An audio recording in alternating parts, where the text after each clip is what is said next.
Oh, good afternoon, everyone. Just making sure you can hear us okay. We'll wait a few minutes to allow people to join, and then we'll jump straight into it. Apologies for the people that were in the waiting room. We had a few technical issues, hence I know we normally start at 12, but yeah, apologies for that. And as I say, we'll wait a couple of minutes just to let people to join, and then we'll jump into it. Thank you.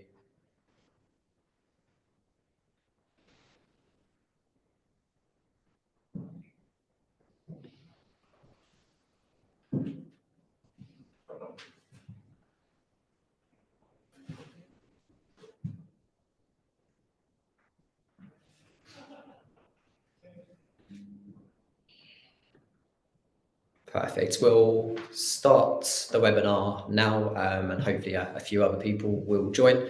For people that have joined previously, yeah, please use the Q&A at the bottom, because for the first 10 to 15 minutes, we'll be discussing the subject, and today's subject is around new builds for overseas investors. And then we'll be answering questions that you may have. Doesn't have to relate to new builds, can relate to the buy-to-let market. Myself and Deepinder are mortgage advisors, so we can answer any mortgage advisor question purely for buy-to-let purposes. But yeah, as I say, the first 10 minutes will be, the focus will be on new builds. And then for the last 20 minutes, Deepinder will be answering the majority of the questions that you guys will kindly send us, and I'll be asking those questions to him on your guys' behalves.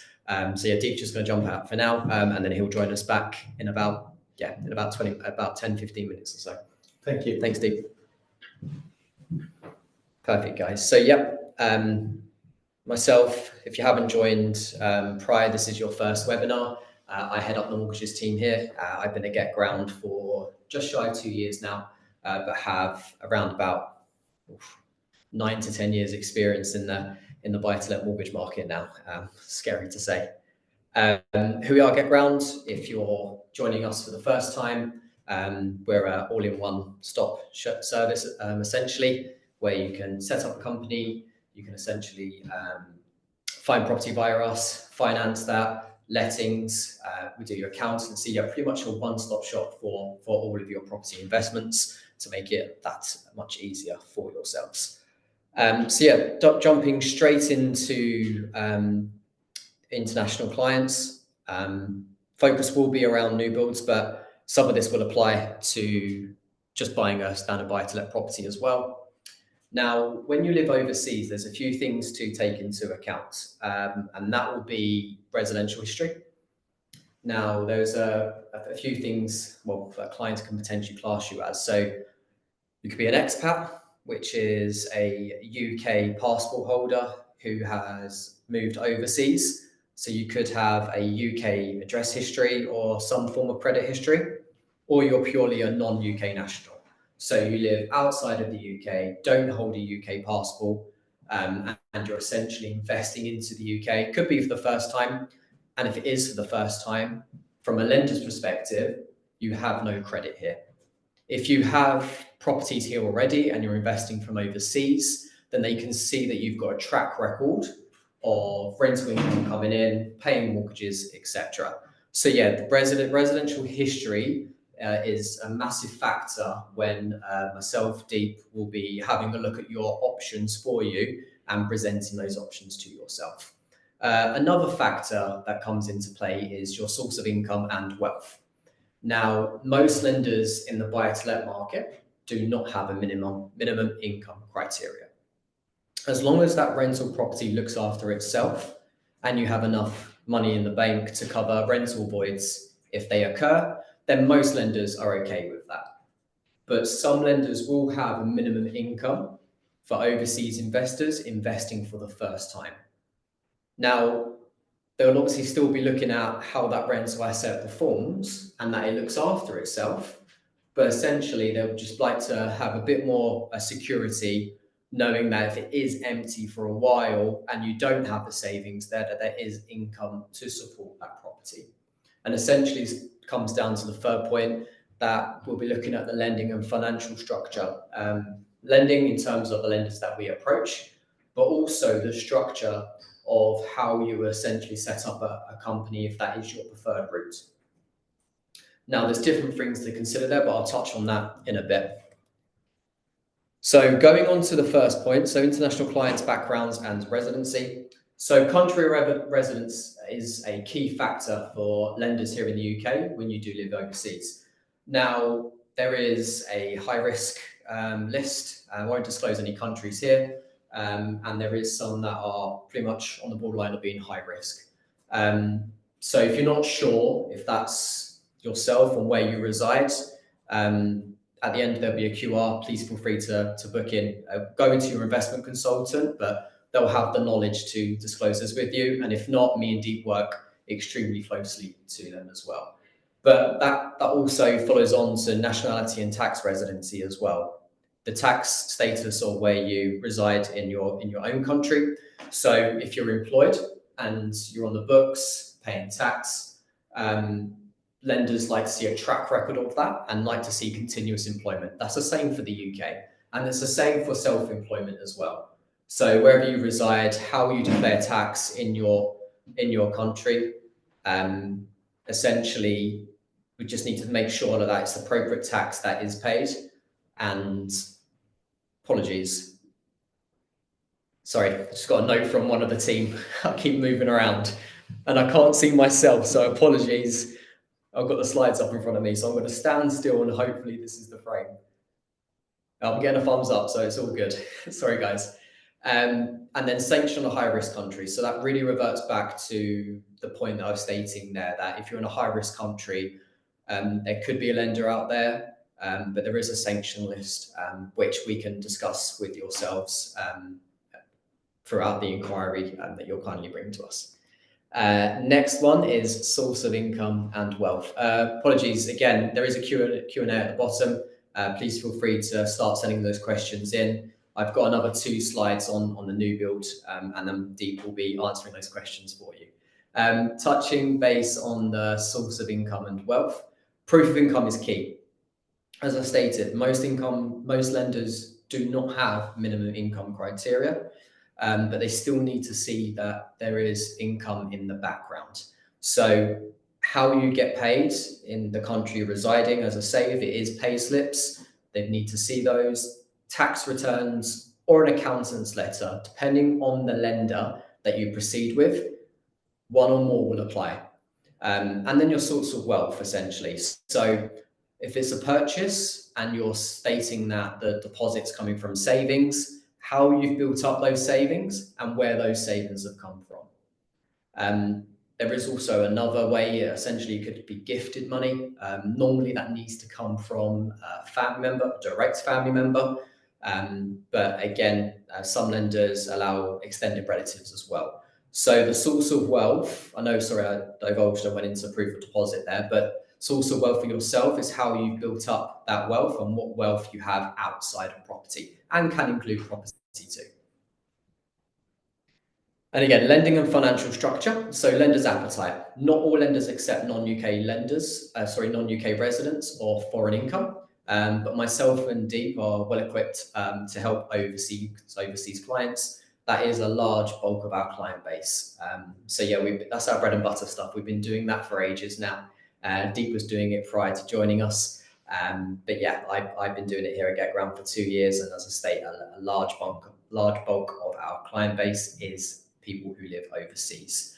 Ownership structure. Now, this is a key point as well. If you're purchasing a property via a limited company, most lenders like that limited company to be set up in the UK. You can be a director overseas, which is perfectly fine. That's the main reason of the webinar today. But the ownership structure, the SPV, would need to be here with most lenders. That's not to say that if you have a company based in a different country, there isn't options for you. There is, but the most competitive rates will be for a UK limited company with a UK registered address. And a way around that, if you don't have a correspondence address here in the UK, is using a company like GetGround, where you can use our address as the correspondence address and we'll deal with all the posts for you. And then touching base on the tax implications. So again, we're not tax advisors, but the investment consultants can give you an indication of the stamp duty and legal implications of purchasing property here in the UK for overseas clients. Now, I'm very aware that I've been speaking for around about 7-8 minutes and I've mentioned nothing about new builds. But essentially, I really wanted to touch base on the criteria for overseas clients because this will apply for any overseas client that's investing in the UK, regardless if it's a new build or not a new build. Now, with a new build, what I will touch base on, I'm going to leave this up here so you guys can start getting the Q&A questions in. And again, the QR code books you straight into an investment consultant who can talk to you about all of the things I've discussed today. Also about the company, if you're thinking about it, if you're thinking about purchasing property, etc., like I stated at the start. But what I do want to touch base on is the fact of purchasing new build. Now, there's a few things that you have to consider when purchasing new builds. Now, location is key, because if it is a new build, that surveyor would like to see comparable evidence of similar properties or flat, or if that's a house, of that property to make sure that they can give it a suitable valuation. Also, with new build flats, what you tend to see is they're in central locations, normally surrounded by other new build blocks. And also those new build blocks, if you guys have been looking at new build flats, will have a large amount of number of floors within that particular block. What that means is there's, I wouldn't say small handful, but there is a number of lenders that will lend to higher rise blocks, they're called. And they have exposure limits within those blocks as well. So, for example, if a block was completed 2 years ago and most people secured finance 2 years ago, and you're looking to purchase a flat within that block now, there might be a number of lenders that are at their exposure levels.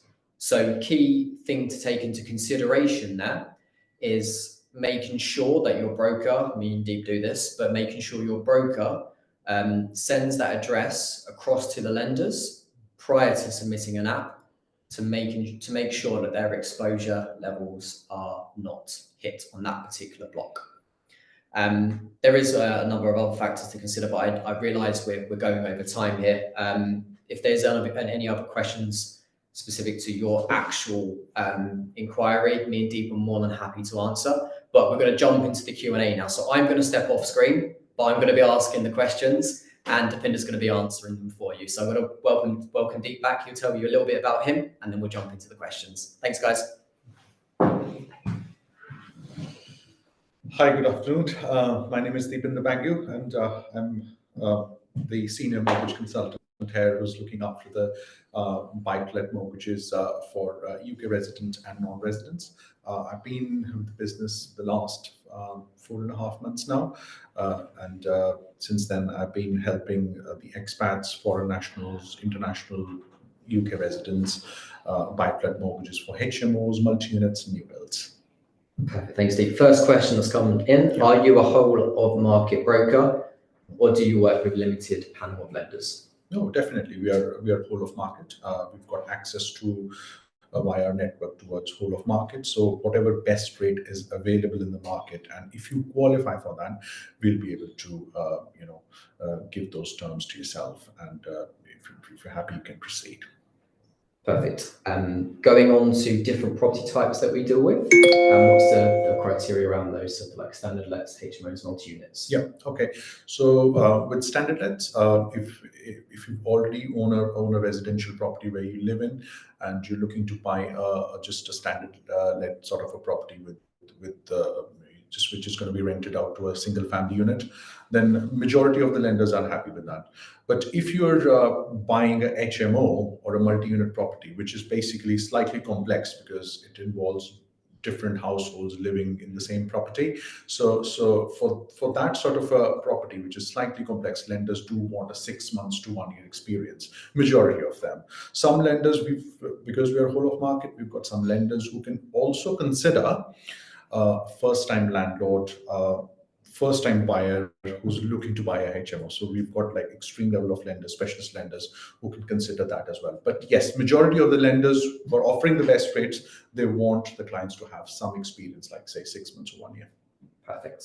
And where are the rates kind of sitting at the minute for standard let versus like HMO, for example? Let's focus on international clients. International clients. Okay, so international clients, we are looking in the region of 6 to 6.5% for the HMOs and standard lets. Like clients living in, for example, Hong Kong or Dubai, have got no history in the UK, looking to buy a HMO. We're looking somewhere in the region of 6.5%. That's fixed for 5 years. Perfect. And just touch a bit on early repayment charges, please. Yeah, early repayment charges is early repayment charge means that if you fixed your mortgage for a certain period of time and you want to redeem it, if you want to pay that back, then lender basically charges you some percentage of that loan amount if you're paying it early, because lender has basically lent you that money to fix it for 2 years or 5 years, and if you're want to get out of that contract early, then that's the early repayment charge that they charge. So for an example, if just an example, you fixed it for 5 years, the early repayment charges are like 5% the first year, 4% the second year, 3% the third year, and so on. Now you wish to, on the second year, you realize that you basically are getting a cheaper rate, you want to change a lender, or there is some unusual circumstance that you want to sell the property. If that's the case, then the second year, if the early repayment charge is 4%, then 4% is going to be implied on the outstanding loan amount. Now, if the loan amount is, for example, 200,000, then 4% of that is £8,000 that you'll have to pay along with the outstanding loan amount, which is like for example, the redemption figure. Perfect. Thank you, Dean. Can you just walk the clients through the process of applying for a mortgage? So what's the process of them essentially starting, how that looks in terms of start to finish, essentially? Yeah, it's very simple because we are there for you. We make it simple for you. So once the property is selected, and you just have to send us the details of yourself about the property. We, as experts, will be able to search the whole market, and basis that we'll be able to share the terms with you. Now, those indicative terms are sent after a very thorough research. So, which means that the more details that you give us, more research we'll be able to do, and more accurate terms will be sent to yourself. Once the terms are sent, you select a product that you want to proceed with. We then request you to fill an application form. The form comes into us. After that, we start packaging the case. Packaging means we request the required documents from yourself, which is actually required by the lender. So once the packaging is done, you provide us all the documents. We then assess those documents, application form, and submit the full application to the lender. Now, once the application is submitted to the lender, it goes into lender's code. Now, when the lenders assess the application, if they're happy with it, they will just instruct the valuation. If they want some more information, they will request. Once that's done, the underwriting is done, valuation is instructed, comes as accept. After that, they're going to assess it and issue the mortgage offer. Now, when they issue the mortgage offer then goes to the solicitors. Here is a very important point. When I say it goes to the solicitors are the ones who are actually doing the conveyancing for yourself. Now, you need to be very careful. When you proceed with a lender, you need to ask the broker, or you need to tell the broker as well, that this is the solicitor that I'm going with. Is this solicitor on lender's panel? If the solicitor is on lender's panel, happy days. The solicitor will be representing yourself and the lender, and it will be very smooth. The offer goes to the solicitors, and they do all the checks. They do all the after the searches and everything, they generate a certificate of title, and that certificate of title that is generated by the solicitor goes to the lender. And finally, when the lender is happy with the certificate of title, they release the funds to the solicitor and initiate the completion. Now, here is if the solicitor is on lender's panel. If the solicitor is not on lender's panel, then the time, it's a little bit time consuming, and it incurs more cost as well, which means that you can still use your own solicitor who's not on lender's panel, but the lender will be using their own solicitor, so it'll be two solicitors involved, and you'll be paying your solicitor and the lender's solicitor. So in order to avoid that, it's always better to go for a dual representation with a lender solicitor that is on the panel. Perfect. Thank you, Deep. If no one has any other questions, that is all the questions that have come in. I'll give it a couple more seconds. If anyone does have any final questions, or we'll wrap up things here for the webinar today. Yeah, doesn't look like there's any more. Do you want to jump back in frame here a second, mate? Yeah, thank you. Thank you. Thanks, Deep. Thank you. Yeah, so thanks for answering those questions, Deep. Thank you all for joining. I know that the webinar started slightly later than normal.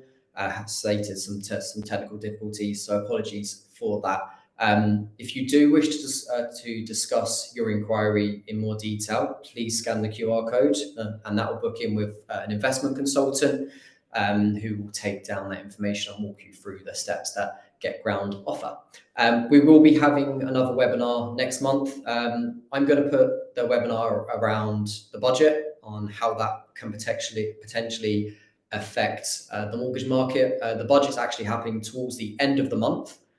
So we'll do a webinar around what's expected, and then in December we'll do maybe a slightly extended webinar around the year and what the budget effects will bring into play for the mortgage market. So make sure you join that one. But again, thank you for joining today. Thank you for your patience. Thank you for the questions, and we look forward to seeing you again next month. Thank you. Bye.